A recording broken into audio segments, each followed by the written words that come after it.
Hey, if you're walking and you have pain in your hip and it just feels really tight, it could be because of these muscles right here. All these little muscles that surround your hip, when your hip starts to hurt, they overfire and they clamp down. What that does is it forces the bones in your hip to go like this. And then all of a sudden, your range of motion and your feelings get a whole lot worse in the hip. Good news is, simple massage ball like this can make all the difference. All you have to do is get a simple massage ball, set it down right down next to your tailbone like this, and then start at the tailbone and slowly roll your way upwards towards the edge of your hip, looking for spots that feel like knots. When you find a knot, pause, move back and forth a little bit, breathe deep into your belly and exhale and try to relax those muscles. Now this might take a while, but try to spend about 5 minutes on this, coming all the way around to the side of the hip, looking for more and more knots. After you loosen up these muscles, what you'll notice is you'll get traction in the hip and your hips will feel a whole lot better really quickly.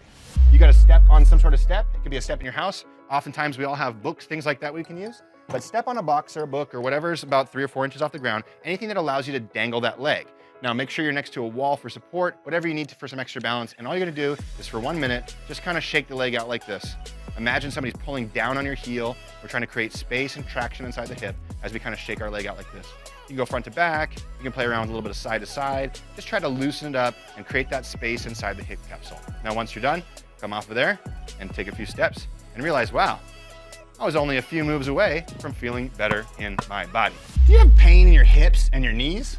Always. Well, if you do, it could be because the internal and external rotation of your hip socket is tight. And that's because when it gets tight, this ball jams up in here and it can get compressed, you lose flexibility, and it doesn't feel quite as good. But the good news is, we can go down to the floor and fix this with one simple move. Okay, start by making your way safely down to the floor. Then from there, come into a seated position and bring your hands behind you, ideally with your fingertips turned backwards. Now in that position, you're gonna drop your knees to one direction, and slowly stretch through this hip socket right here, and then drop the knees to the opposite direction, and you'll feel it stretch through this hip socket right here. And keep going back and forth slowly as you increase the internal and external rotation of your hips. This is gonna loosen your hips up, and it's gonna make them feel a lot smoother and give you a lot more range of motion in that range of motion that often gets impinged. Give this a shot every single day for at least 1 minute, because remember, when you move your body better, you feel better in your body.